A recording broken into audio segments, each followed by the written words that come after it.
তারেক রহমান সাহেবকে বাংলাদেশের জনগণ কিন্তু উজাড় করে দিয়েছে। ওনাকে বাংলাদেশের জনগণ যেভাবে রেসপন্ড করেছে ভোটের মাধ্যমে, এখন ওনার দেওয়ার পালা।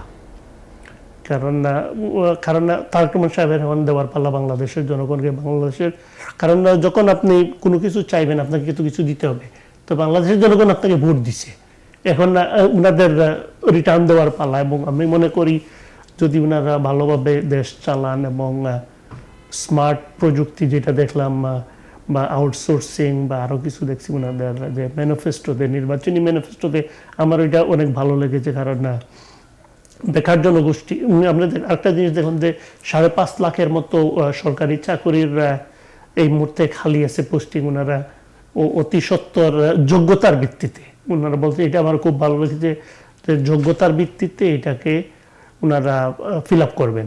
এটা কিন্তু অত্যন্ত জরুরি একটা বিষয় এবং এই মুহূর্তে এগুলো দরকার আছে।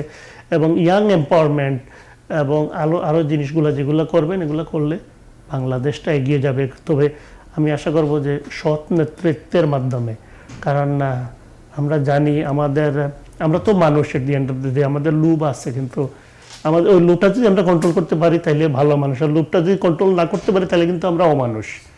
ওই দুইটার যে ভেদাভেদ যেটা আছে ওইটার মধ্যে একটা সীমারেখা টানবেন উনি, এবং জনগণ উপকৃত হবে এই ইলেকশনের মাধ্যমে। এটা আমার প্রত্যাশা। এবং আমরা প্রবাসী যারা আছি